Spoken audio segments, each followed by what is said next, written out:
Hi guys, so I'm here at the I Am Abi Creatives Conference. This is a creative conference by creatives for creatives. So I'm here to talk about, of course, my masterclass lighting on cosplay photography with the lovely Justin. So she's gonna be our lovely model slash cosplayer. I'll be doing a talk and a demo shoot. This is gonna be one of the more extensive shoots and extensive workshops I'll be giving. So join me, tara, pasok sa loob. Let's find out what else is happening here. Morning.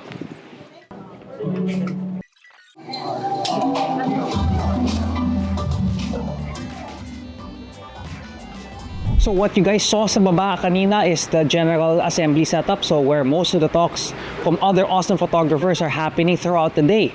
So ako naman, for my setup, I'm here at the second floor at the workshop area. So for the morning session, it's gonna be baby photography with Kath Vergara. So I'm gonna sit into that. Now ang gagawin natin, we're gonna be stepping into my setup.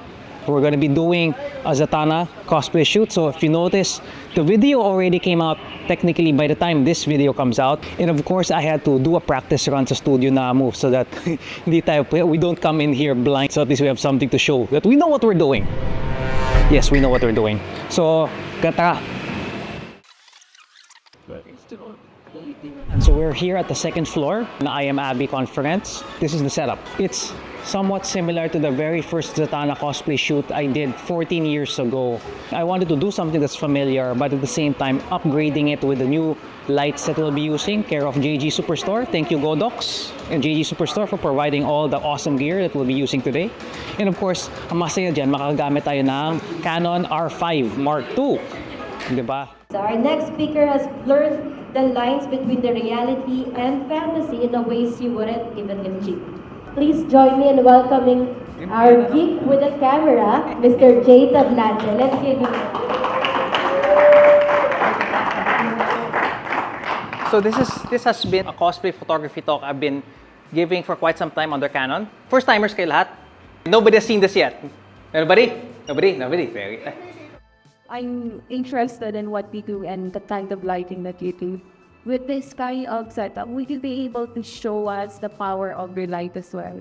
And then, paano itimpla to create that kind of image, especially with a setting like the book.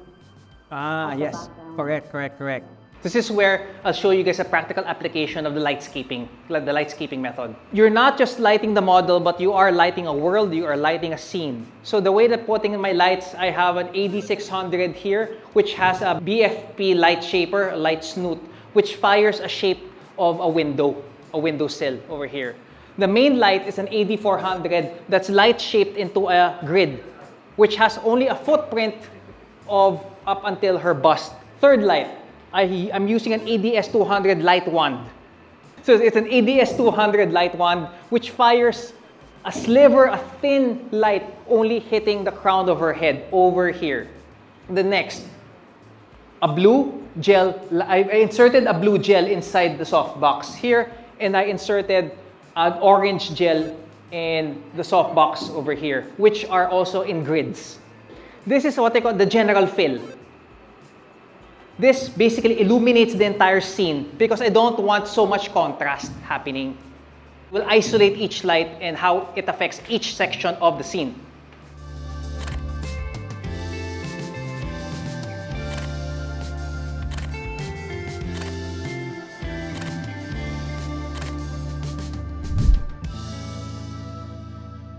Ayun. So, mechanics, I'll pull out a name who can shoot. You have 1 minute.